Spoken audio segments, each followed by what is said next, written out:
You ever get that feeling that the world is changing in ways you just can't quite put your finger on? It's not about the big, flashy headlines, right? It's something quieter, happening just underneath everything. For the longest time, we all kind of assumed societies changed by design, with big plans and revolutions. But what if the whole engine of change has shifted? And this quote just nails it.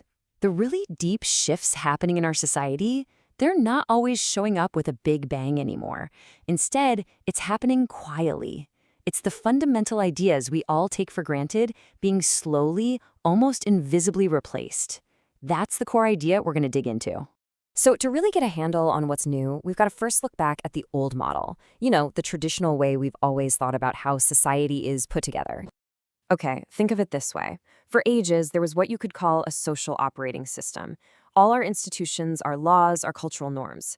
This big macro system basically downloaded its programming into the individual operating system. That's us. It told us how to think, how to act. The influence was a one-way street, flowing straight from the top down. The whole point is that this was an era where order felt intentional. It was designed, and then it was distributed. Change was an event you could point to. A new law got passed, a declaration was made, a big movement had a clear leader. You could see it, you knew where it was coming from, and it was all very deliberate. But that's not really how it feels anymore, is it? The way things change now seems way less predictable, less centralized. There's this sense that something fundamental in the background has shifted, and it's being driven by forces that are a lot harder to see.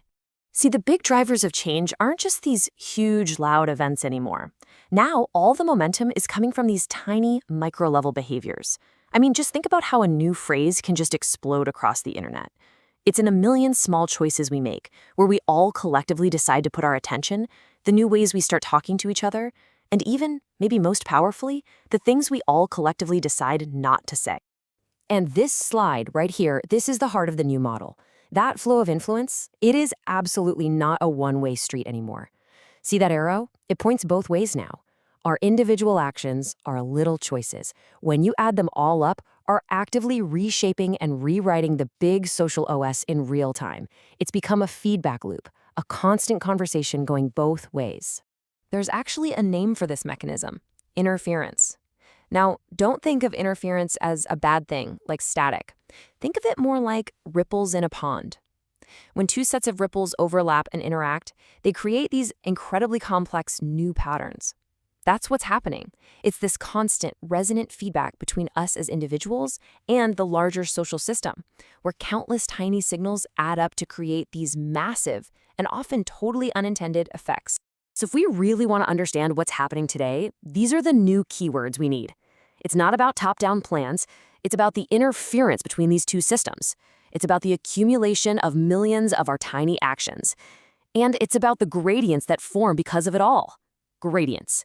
They're like these invisible currents of energy and attention that start pulling society in new directions, all without anyone giving a command. Which brings us to this really fascinating paradox. We're living in a time with a very real new social order. It has structure, it has rules. But it's an order that doesn't have any of the familiar shapes we're used to seeing. It's kind of like an order without a blueprint. Yeah, this new, formless order, it just operates differently. There's no single center of power you can point to. There isn't one big unifying ideology that's guiding everyone. And maybe this is the wildest part. There's no end goal. There's no final picture it's trying to build. It just emerges. To try and get our heads around this, let's use a metaphor. Imagine the structure of society isn't like a rigid brick building anymore. Instead, picture it as a big, flexible membrane, like a trampoline. Change doesn't happen by knocking the whole thing down. It happens by subtly deforming the surface over time. And how does that membrane get reshaped? Well, it's not from one single big impact, like a cannonball hitting it. No, it's being reshaped by a constant shower of low-intensity but super high-frequency signals. Think of it like billions of tiny raindrops. Any single drop is nothing, totally insignificant. But together, their accumulated weight completely changes the shape of the entire surface. Okay, so what does this all mean for us, the people actually living inside this thing?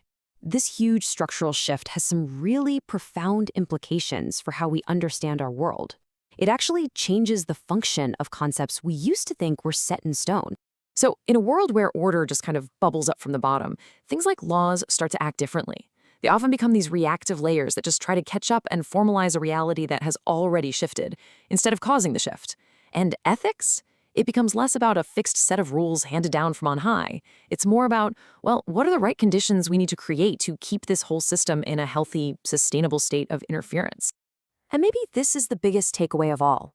In this new world, order isn't announced from a stage or written into a book first. It emerges out of all the background noise. It's the new shape of things that just quietly settles into place after millions of us have already individually made our move. Now, this whole new way of looking at things doesn't give us any easy answers. Not at all.